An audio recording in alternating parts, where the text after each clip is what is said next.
Hi, everyone. Thank you, BioFi, for hosting us. Thank you, everyone, for being here. I'm right down the street from Sam and Tyler at the moment. Introducing you to Revillage Green Valley, which is the other end of the spectrum in terms of the bioregional scale, a small 40-acre bioregion in West Sonoma County, California. Next slide. So, our work in the Green Valley began just a year and a half ago as an emergent community organizing effort in the small town of Grayton, where I live, just a few thousand people, and the surrounding watershed of the Green Valley of Tuscadero.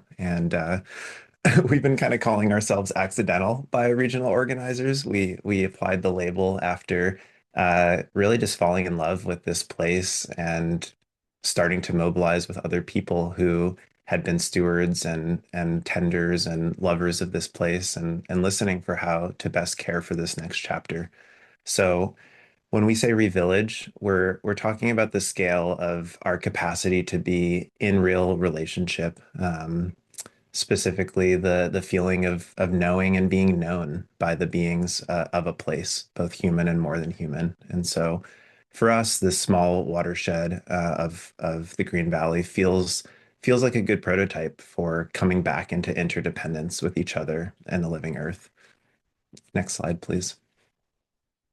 So our first year here, we set up a nonprofit that spearheaded the conversion of an old gas station site at the center of our little town into a new town square. And so we raised over $1 million of land trust funding and public funding and private donations and crowdfunding to acquire this vacant lot and run a community process of design and imagination about recommoning and rebuilding this center of town.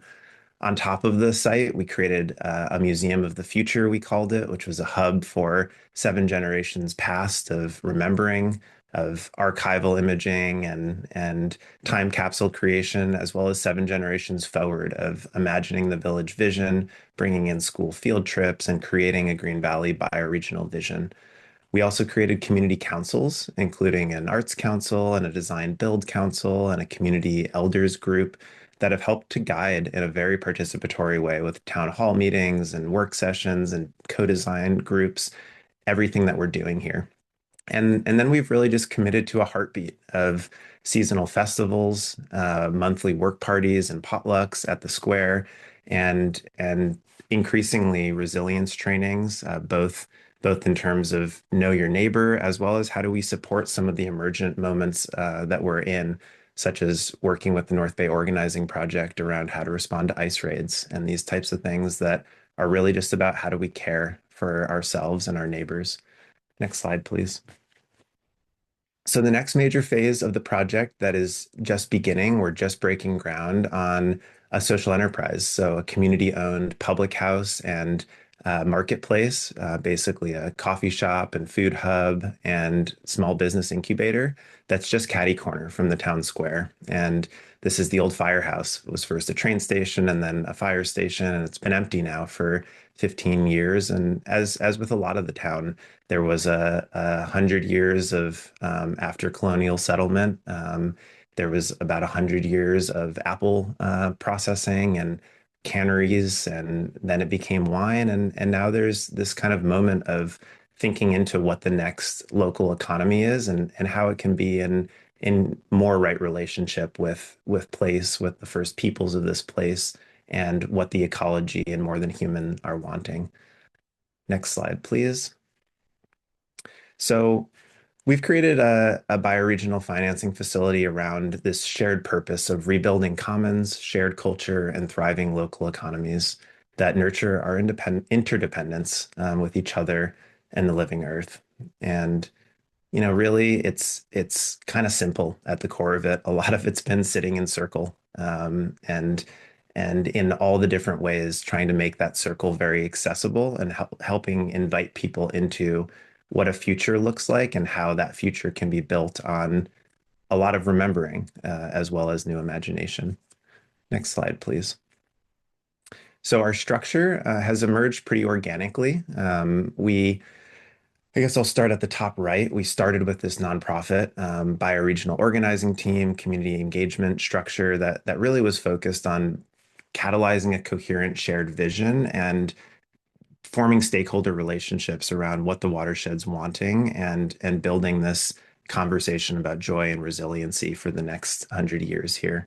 We were in deep partnership from the beginning with our local government, which was just a sewer district. We expanded it to include parks and recreation, and now it's kind of thinking into its role as a long-term agent of recommoning.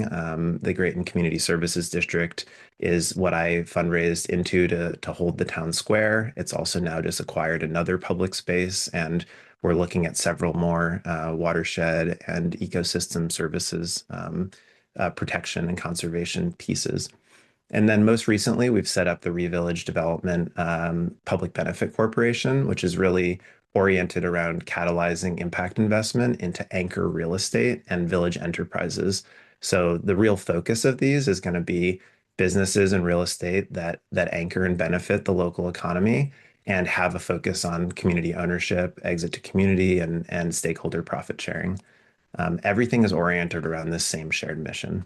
Jared, next slide, please.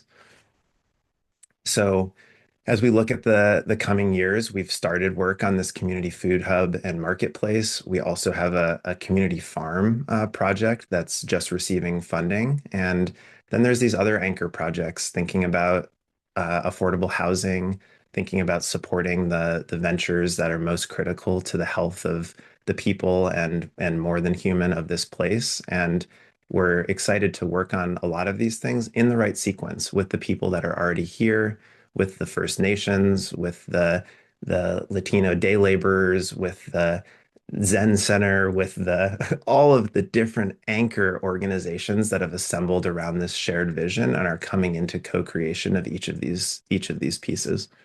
Next slide. A Final little slide, I under a think. minute, Matt. So where we're at now is on the bottom.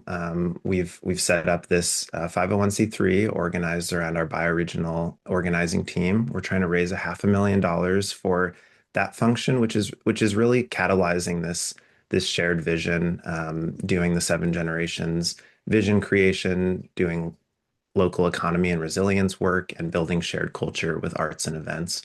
On top of that, we've just started fundraising for our development venture studio, and as this grows, we're starting to tune up with the other organizations. And the latest development is we are co-creating a bioregional trust over the next few years that will start to do bigger amounts of money inflow funding to these types of initiatives.